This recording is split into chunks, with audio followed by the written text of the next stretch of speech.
C'est l'heure? Ouais, je crois que c'est le moment, hein. Mais c'est il moment de quoi? C'est pas carré. Tu connais pas l'instant Whipsy ou quoi? Parola ai giovani ragazzi. La vida de los jóvenes. Die jung lebt. Apagani serdutienne. Bienvenue à tous. Bonjour à tous, on se retrouve aujourd'hui dans ce nouvel instant Whipsy. Comme vous pouvez le voir, aujourd'hui notre plateau est très décoré parce que le thème de notre émission aujourd'hui c'est esprit artistique. Et j'ai donc l'honneur d'avoir auprès de moi aujourd'hui des invités de qualité. Donc Gabriel Pedrico, qui est clarinettiste, O'Neill Alphée, qui est peintre pointilliste, c'est ça? C'est ça. Très bien. Et enfin, Claire Martin, qui est créatrice de webcomics. Je vais commencer par une question qui me paraît assez évidente d'entrée. Peut-être Claire Martin, tu peux commencer. Oui, Euh, Déjà, qu'est-ce qu'avoir l'esprit artistique pour vous? l'esprit artistique, je dirais que c'est une liberté, d'avoir la liberté de voir dans les petites choses, les belles choses.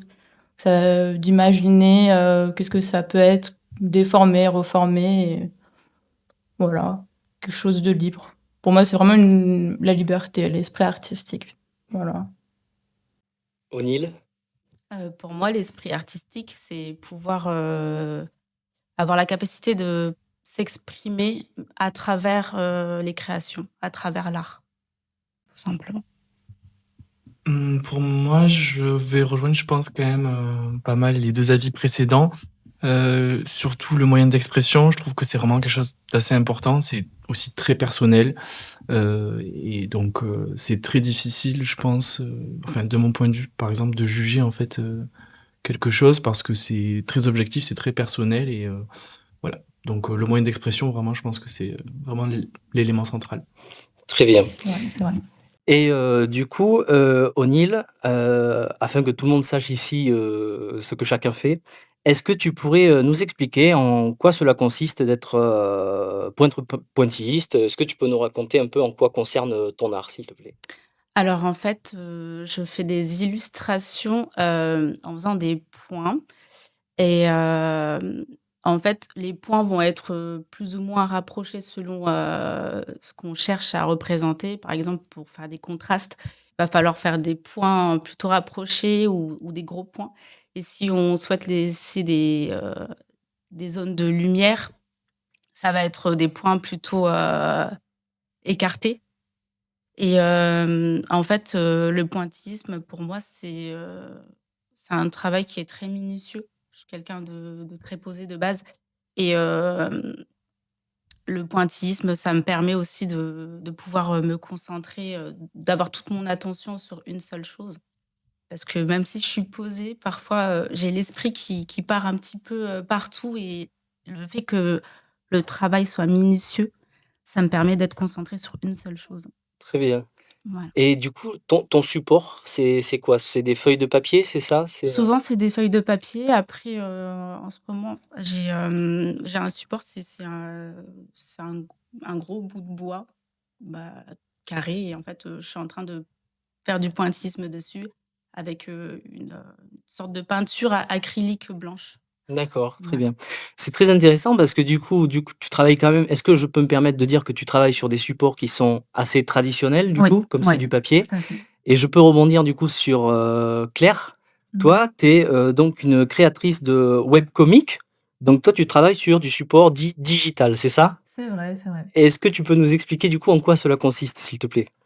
Alors, tout simplement, je suis avec ma tablette qui est, du coup en face de moi, sur laquelle je dessine avec mon petit stylet, sur des applications. Donc, moi personnellement, c'est Ibis Paint et bon, en gros, c'est le jeu de calques et de différentes, brushes. Heu, Ça dépend, on choisit au niveau du contraste, superpose. Bon, d'abord, c'est un croquis, puis ensuite, bon, voilà, l'opacité. C'est vrai que par rapport à toi, on va dire que j'ai le moyen d'effacer, par exemple, facilement, alors que bon, toi, si tu loupes, c'est un peu compliqué. Il faut que tu Oui, trouves c'est des vrai, stratagèmes c'est vrai. pour que ce soit caché ou soit tu recommences. Je sais pas du tout comment tu Non, fonctionnes. non, vraiment chaque point est réfléchi, je peux pas les poser au hasard, ouais, donc j'ai pas de retour en arrière. C'est vrai, c'est vrai. Donc voilà, c'est le fonctionnement par calque et beaucoup de couleurs. Voilà. Très bien. Donc, vous deux, on voit quand même que vous êtes dans le côté artistique, donc tout ce qui est dessin, peinture. Je pense qu'on peut catégoriser cette forme d'art Bien sûr. là-dedans. Et du coup, toi, Gabriel, toi, tu te consacres plutôt à un autre type d'art qui n'est ni la peinture ni le dessin. Ce serait plutôt la musique. Est-ce que tu peux nous parler un peu de l'instrument auquel tu joues? Oui, donc c'est une clarinette en si bémol. La clarinette est un instrument qui fait partie de la famille des bois. Donc dans les orchestres symphoniques, c'est plutôt derrière. C'est entre les cuivres et les cordes, en fait, les violons, tout ça.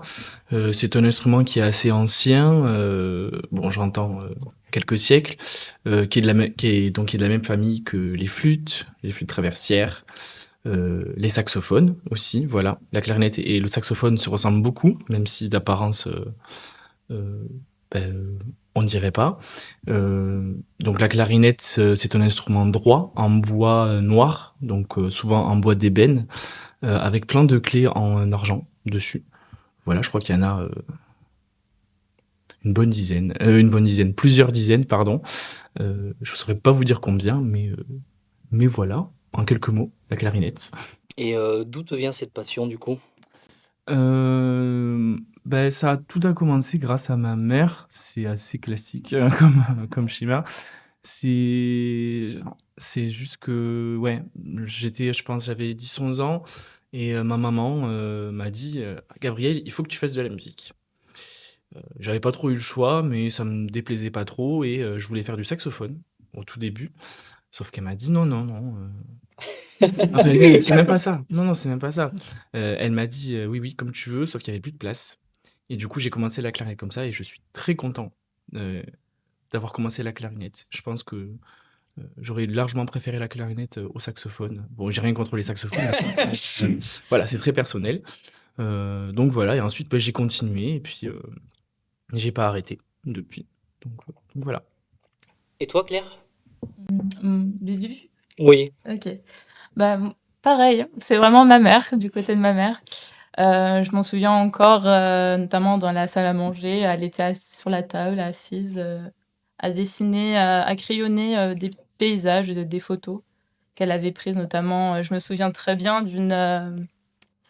d'un dessin qu'elle faisait sur une petite chapelle qui était en ruine et qui avait des petites grappes de raisin qui apparaissaient et j'étais admirative, fascinée. Et puis progressivement, bah, on a fait notamment des ateliers, notamment de la peinture abstraite. Puis ensuite, bah, j'ai continué à dessiner de mon côté et voilà, ça s'est fait petit à petit. Après, bon, j'ai connu les réseaux, ce qui m'a permis notamment de découvrir le dessin digital. J'ai commencé notamment par mon téléphone, puis ensuite, voilà, la tablette. Voilà. Et toi, O'Neill? Bah, c'est pareil, que Gabriel et Claire. Je me souviens que ma mère m'avait fait, un dessin d'une princesse et en fait, j'ai trouvé son dessin absolument magnifique et je me suis dit qu'il fallait absolument que je dessine aussi bien que ma mère et du coup, j'ai commencé le dessin comme ça, à recopier ce que je voyais, à faire du décalcage, à regarder des tutos et puis c'est venu, progressivement. Très bien. Bon, on retiendra de cette émission que les mamans sont très importantes quand même dans... Voilà. Et peut-être une question un peu plus... est-ce que par exemple votre art, vous, quand vous êtes dans un processus de création, ça vous permet de faire passer des messages personnels, je sais pas moi, peut-être une volonté de transformation de la société ou juste vous pensez mettre en avant des valeurs Mmh. Alors, personnellement, il y a aucun message dans chacun de mes dessins. C'est vraiment très, instinctif. Je fais en fait, mes projets, c'est plutôt des miroirs, de moi-même, de mon intimité. Je sais que c'est très sombre un petit peu, mais, c'est surtout, je trouve qu'il y a beaucoup de sensibilité dedans.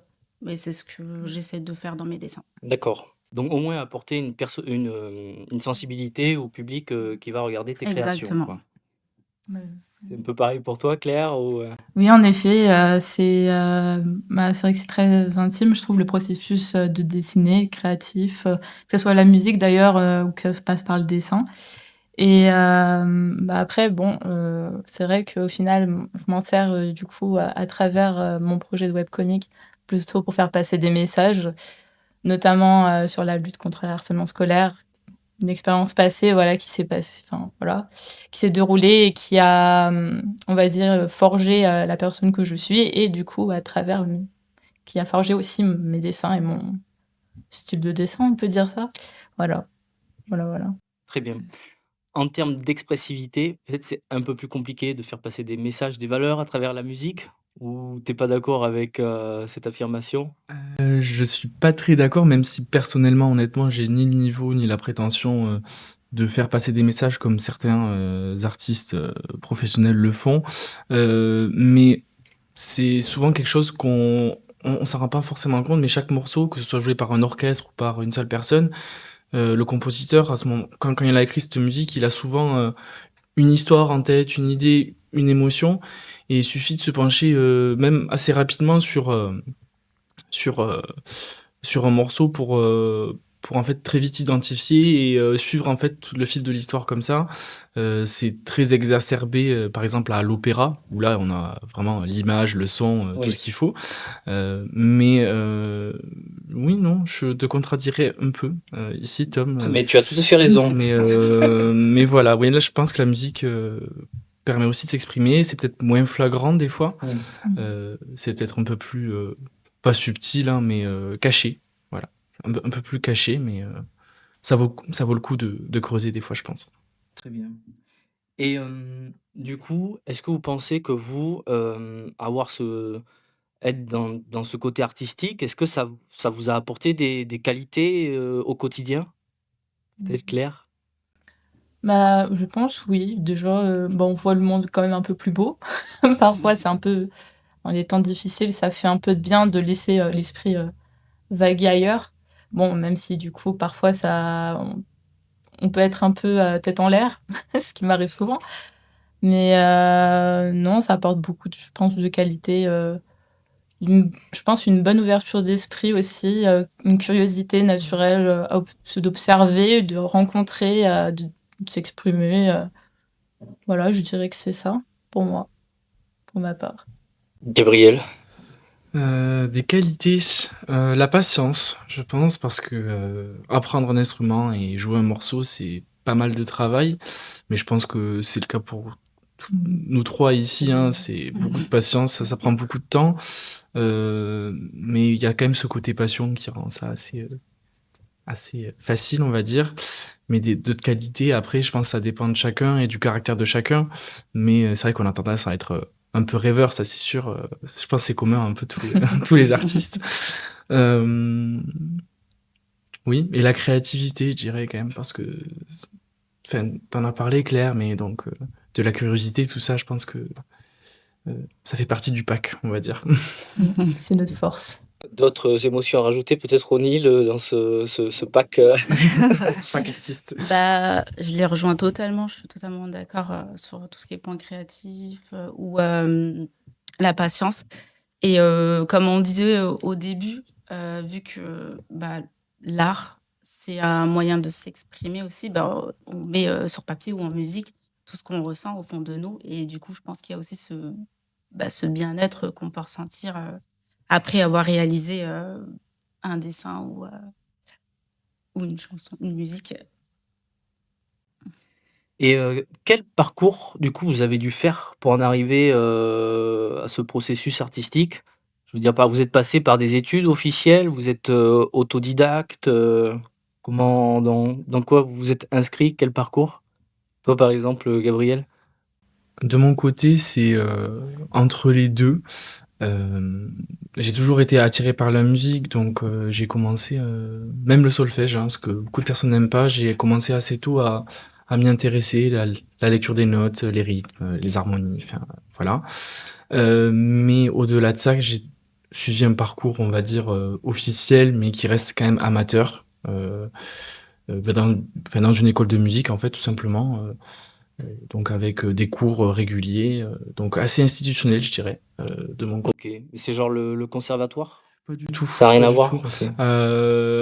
Pour apprendre la musique, on va dire en France, il y a 2 moyens principaux, donc c'est le conservatoire, où là ça forme des professionnels de la musique, des joueurs professionnels et bon, c'est pas forcément très simple d'y entrer parce qu'il faut avoir un très bon niveau tout simplement.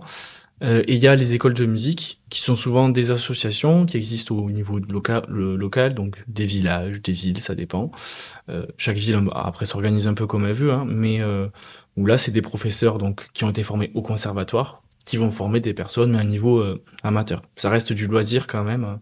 Après, chacun, bien sûr, peut pousser plus ou moins selon son envie. Mais OK. Bah, pour ma part, bon, c'était un peu, début autodidacte, je pense comme, tous les artistes, hein, depuis, jusqu'à, on va dire, lycée ou, enfin lycée et en Parcoursup et tout, même si ça a été quelques galères. J'ai passé 2 ans pour essayer d'accéder notamment à la licence, arts plastiques dont j'ai eu, été récemment diplômée. Bravo, félicitations. Merci. C'était un peu galère parce qu'en effet, moi aussi, du coup, j'ai connu les places limitées, mais bon, c'est vrai que c'était un peu compliqué parce que c'était à travers une interface, du coup, Parcoursup et bon, compliqué. Sachant que, du coup, j'ai eu la réforme du bac en même temps, ce qui a fait que je n'ai pas forcément pu choisir les spécialités que je voulais, dont, du coup, arts plastiques, tout bêtement, là où j'étais, c'était compliqué. Bref, du coup, voilà, j'ai suivi une, licence en arts plastiques à l'université de Bordeaux-Montaigne et dans un public et superbe expérience. On a pu, notamment faire des petites expositions. C'était, il y a de beaux projets qui ont été faits et je ne regrette absolument pas. Voilà. Super. Mais du coup, c'est important aussi de savoir, enfin, je veux dire, ça n'a pas été nécessairement une facilité pour toi aussi. Tu as quand même rencontré des obstacles. Ah oui, c'est sûr, il y a aussi notamment les parents aussi. Donc enfin, c'est très, très compliqué, de se faire reconnaître parce qu'il faut savoir, se vendre, notamment sur Parcoursup. Il faut savoir se vendre et en général, enfin, je pense que la majorité des artistes, on est peut-être plus introvertis. Je sais pas si c'est ton cas. Ouais, absolument. Donc Oui. se vendre, c'est compliqué Oui. et à travers un dossier sans forcément d'entretien, c'est voilà, si on sait pas, trop se vendre à travers une lettre de motivation ou un dossier, surtout qu'on n'a pas appris, comment le faire, c'est compliqué. Mais j'ai réussi à rebondir grâce à une plateforme interne qui, du coup, m'a pu me rediriger vers la licence arts plastiques. Donc je pense que, j'avais des obstacles, mais ça m'a donné, on va dire, plus la niaque d'y aller et de foncer vers la licence arts plastiques. Et toi, O'Neill, du coup, c'est quoi ton parcours? Et du coup, intéressant de savoir aussi si tu as eu des obstacles en fait durant ce parcours Ouais. ou. Ah, Alors très bien. Allez, en avant. Alors, après le lycée, je me suis dirigée vers, la faculté, d'art et littérature à Montpellier. J'y suis restée 1 an parce que, malheureusement, c'était un peu trop scolaire, par rapport à ce que je recherchais et donc, je suis partie pour, une école préparatoire aux grandes écoles d'art à Carcassonne. C'était dans un conservatoire. Là-bas, j'ai pu apprendre, plusieurs, supports, d'art. J'ai également fait du chant pour apprendre à plus, à arriver à plus parler, en public. Ensuite, dès que l'année s'est terminée, j'ai pu entrer, aux Beaux-Arts, de Tarbes, où je suis restée 3 ans et en fait, malheureusement, plus j'y passais du temps et plus ça se dégradait pour moi, en fait, au niveau de ma santé mentale, j'avais pris un gros coup, par rapport à des soucis, personnels et du coup, j'avais énormément de mal à remonter la pente selon, ce qu'on attendait de moi et du coup, je suis partie avant le diplôme. Je ne l'ai pas passé et aujourd'hui, je le regrette pas forcément de ne pas avoir passé le diplôme parce qu'on attendait de moi des choses qui étaient pas forcément Dans ce tes aspirations. exactement, ouais. Mmh. Ouais. Ok. C'est particulier, hein, les beaux-arts et tout, Ouais. c'est vraiment, des exercices parfois sur les mêmes sujets, Ouais, j'en ai entendu beaucoup d'échos et c'est vrai. c'est vrai que ça a dû être dur, Ouais, c'était pas surtout très avec les facile. professeurs, Ouais. l'environnement. Et puis ça a l'air d'être en contradiction aussi avec ce qu'on dit depuis le début, que c'est une forme de liberté d'expression C'est vrai. et on veut nous imposer un cadre, en fait. Exactement. C'est pas forcément facile. Ouais. Tu as tout à fait raison. C'est vrai que c'est pour ça que, voilà, je me suis dirigée à la licence arts plastiques, Oui. mais c'est vrai que les beaux-arts, j'y ai pensé, mais j'avais pas pensé dans ma tête. Non, C'est vraiment intéressant que genre, ça se voit, genre vous vous reconnaissez un petit peu dans ces difficultés de parcours et du coup, en fait, on voit que faire de l'art, c'est pas nécessairement facile et être reconnu par une diplomation, ça m'a l'air un peu compliqué en tout cas, Ouais, c'est vrai. C'est ça, ouais. et du coup j'aimerais bien aller, peut-être sur un sujet qui, vous concerne un peu plus personnellement, individuellement et du coup, est-ce que tu peux nous parler peut-être un peu, pourquoi tu as choisi, du coup ce courant, pointilliste, O'Neill? Alors ça m'est venu de manière, totalement naturelle. Vous savez quand vous dessinez dans un carnet comme ça pour passer le temps, beh, j'ai commencé à faire des points comme ça et en fait, je me suis rendu compte que c'était plutôt intéressant, le concept de créer, une illustration qu'à partir de points. Voilà, c'est vraiment venu de manière naturelle. Je connaissais pas du tout, le courant du pointillisme avant de l'avoir, fait. D'accord, OK et moi, il y a un truc qui m'intéresse, Claire, c'est que toi, donc du coup, tu es sur la plateforme digitale. C'est ça. Donc j'aimerais quand même savoir comment ça fonctionne. Je veux dire, c'est quoi les plateformes que tu utilises pour, développer ton art? Ou le faire reconnaître? Alors j'ai un compte Instagram, notamment pour, publier certains de mes dessins. Bon, malheureusement, il est pas très actif, et actuel parce que, on va dire qu'il y a une problématique qui s'est ajoutée, dernièrement, la question de l'IA. Ah oui, Donc protéger, mes travaux, c'est vrai que ça m'a assez freinée, donc du coup, il est plus très actuel, donc mais ça serait avec plaisir de partager, mes dessins, là, vous les voyez, face à vous, enfin, face à moi surtout. Même, ça me ferait plaisir de discuter même avec des passionnés et tout. Et sinon, voilà, je suis aussi sur la plateforme, Webtoon. J'ai commencé notamment d'abord en lisant des webtoons, notamment, je pense à True Beauty, et à L'Heure Olympus. C'est les premiers qui arrivaient sur la plateforme, c'était tout nouveau, donc voilà. On était tous, dans les transports avec le téléphone à défiler, verticalement en scrollant et on découvrait de magnifiques histoires, donc des histoires diverses et variées et donc du coup, j en tête, j'avais déjà l'idée d'en faire un projet et c'était chose faite en 2022. Je me suis lancée dedans, pour à l'occasion du concours, de webtoon original en 2022. Bon, c'était un concours sur, 2 mois et il fallait, notamment respecter certains délais pour publier des épisodes, donc 3. Bon, bien sûr, vu que je suis pas très bonne en communication, bon, ça a été un peu dans le tas de toutes les magnifiques, propositions du concours, mais honnêtement, très bonne expérience. J'en suis ressortie avec, beaucoup de fierté d'avoir réussi à accomplir un aussi beau projet, qui me portait et ce qui fait que, à l'heure d'aujourd'hui, je suis en train de le retravailler pour en publier une autre version et notamment avec, des amis. J'ai une amie qui m'aide, Anaël, si tu passes par là, hein, voilà, qui m'aide notamment, scénario et trouver des idées et communication et notamment aussi Océane qui m'aide, sur les questions notamment de les traduire. Parce que j'aimerais aussi le traduire en anglais pour essayer d'avoir un peu plus de portée. Donc voilà. OK.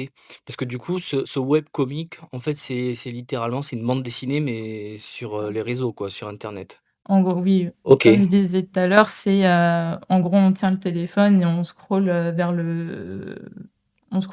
et en fait, les cases, apparaissent et disparaissent au fur et à mesure. Oui. Comme la bande dessinée, en effet, mais du Donc coup, là, sous ça format ça veut dire vertical. qu'en plus de créer, du dessin, il faut créer une histoire quoi derrière, C'est ça, qui accroche. OK, ça demande c'est une très narration. intéressant et bon et toi du coup, Gabriel, tu joues, en solo ou en orchestre? Alors les 2, même si dans tous les cas je me produis pas en solo, enfin produire même le mot est un peu prétentieux. Mais si je joue seul, c'est pour m'entraîner, c'est pour de la technique ou juste pour moi. Mais je joue pas mal en orchestre. Je suis dans, je pense, entre 2 et 4 orchestres différents selon les années, selon où je suis. Euh, donc voilà, et je trouve que enfin, là aussi, c'est un élément qui n'a pas trop été cité encore, mais c'est l'idée de partage aussi. Euh, Là, pour le coup, chacun doit faire un effort en particulier pour un peu construire une musique, un morceau, des harmonies. Euh, voilà, c'est du travail collectif, c'est un moment de partage. Et voilà, je trouve que c'est vraiment, vraiment chouette. Voilà, tout simplement. Très bien. Et du coup, pour aborder une question un petit peu plus matérialiste, parce que du coup, tu as parlé d'être dans un orchestre, de te représenter. Toi, tu as parlé de la plateforme de diffusion. Toi, je ne sais pas trop comment ça fonctionne, mais est-ce que vous arrivez à tirer finalement peut-être du financement de tout ça? Est-ce que c'est difficile? Est-ce que vous aimeriez en vivre peut-être? Je sais pas, peut-être O'Neill, tu peux commencer. Alors, tout ce que je fais pour l'instant, c'est pas du tout en vente ou quoi que ce soit, donc je reçois pas du tout, je reçois absolument rien. Surtout que je ne poste, presque pas tout le temps sur les réseaux sociaux mais sinon, effectivement, j'aimerais bien en vivre un jour. Actuellement, je suis une formation, d'art-thérapie donc c'est vraiment l'association, de l'art, de l'expression, artistique avec, ce côté, de libération j'espère que ça va aboutir. Pour l'instant, je suis encore en formation, mais j'aimerais vraiment en vivre, pour le coup. En ce qui me concerne, pas du tout. Voilà, Très ça va bien. être très, très clair. Mais je suis toujours resté dans un cadre amateur dans tous les cas. Et puis, même si j'ai pensé au moment de Parcoursup, voilà, à partir au conservatoire, ça ne s'est jamais fait. Et puis, maintenant, garder la musique comme un loisir, ouais, ça me convient. Voilà. Très bien. En revanche, toi, Et pour moi, bah, c'est la même, je gagne rien. tu gagnes rien? Non, non, D'accord, ok. ça reste, Parce- basé sur de la passion, en effet, Ok. et c'est vrai que j'aimerais, pourquoi pas, en développer quelque chose. C'est vrai que, bah, c'est plutôt un hobby. Je parlerais plutôt d'un hobby, pas forcément d'en vivre parce que c'est tellement compliqué, le dessin digital sur les réseaux sociaux, vu que c'est le seul moyen de promouvoir principalement notre travail. On a déjà beaucoup, beaucoup d'artistes talentueux et faut se faire une place. C'est pas forcément évident parce qu'il y a aussi de l'algorithme. Donc ça peut peut-être se faire, mais pour l'instant, je reste vraiment dans l'idée du hobby et surtout pour porter des projets, qui me tiennent à cœur. Voilà. D'accord. On va peut-être terminer sur une question un peu générale. Quel conseil vous donneriez aux jeunes qui ont envie de se lancer dans une démarche artistique? Alors pour ma part, je dirais lancez-vous, faites plein de projets, éclatez-vous parce que, bah, d'abord, c'est comme je disais, la liberté de créer et pas de regrets. Juste foncez, si ça vous plaît, allez-y. Vraiment, juste, même si les autres vous disent, «C'est nul», continuez, persévérez et je vous assure que même si vous n'avez pas forcément vous ne financez pas, vous aurez toujours, cette petite lumière, cette petite flamme, qui, de juste de voir de vos projets se concrétiser, c'est juste incroyable. Juste vivez-la, faites-vous plaisir et foncez. Très Voilà. bien. O'Neill? Je rejoins Claire, faut pas hésiter à foncer, honnêtement, on n'a qu'une vie, donc pourquoi se restreindre, surtout que, créer, c'est juste magnifique, en fait. Même si ça plaira pas forcément à tout le monde, c'est normal, moi, mes projets sont plutôt sombres et ça plaît pas forcément à tout le monde, mais peu importe, je fais ce que j'ai envie de faire parce que ça me plaît et que je l'ai au fond de moi. Il faut que je le sorte, alors faut surtout pas hésiter. Ah moi, je le trouve super. Moi, je trouve vraiment tes travaux, j'adore les détails et tout, avec le C'est gentil. pointillisme. vraiment, j'ai hâte de voir le reste. Merci. Un petit mot d'encouragement, Gabriel, pour les jeunes qui veulent se lancer. Je vais rejoindre Ronny, il est clair, hein, faut pas avoir peur. Franchement, quel que soit l'âge, quel que soit, qu'on soit jeune, vieux, moins vieux, plus jeune, franchement, enfin, quand on a vraiment envie de le faire, on prend que du plaisir, même si des fois, ça marche pas comme on veut. On apprend beaucoup, on apprend à être persévérant, on apprend à croire en nous aussi. C'est quand même très important. Et il est jamais trop tard. Bon, certes, je suis pas très vieux, mais j'ai commencé le chant il y a 6 mois, et puis c'est vraiment chouette. C'est une nouvelle chose, et puis je pense que voilà, on a tous à gagner à se trouver la petite chose qui nous rend bien. Merci, c'est tellement beau. Donc c'est la fin de notre émission. Je remercie chaleureusement mes invités d'être venus et d'avoir pris le temps de s'exprimer sur ce plateau. Peut-être avant de se quitter, est-ce que tu pourrais nous donner, Claire, ta plateforme de diffusion, s'il te plaît? Oui, bien sûr, bah, je suis, sur Webtoon et alors Webtoon, et sur Instagram et Facebook. Alors Webtoon, c'est le même pseudo, c'est l'art boréal, voilà, avec, à la fin, .e, voilà. Très bien. Et toi, O'Neill? Je diffuse, du coup, ce que je fais sur TikTok et vous pouvez me retrouver, en fait, c'est GPIND11. Voilà. Très bien. Toi, Gabriel, tu n'as pas de plateforme de diffusion. Pas du tout. Bon, on remercie nos auditeurs en espérant que les sujets que nous abordons chaque mois vous plaisent énormément et nous souhaitons vous retrouver très bientôt pour un nouvel épisode de l'Instant Wipsy. À très bientôt, au revoir et portez-vous bien. Bye bye.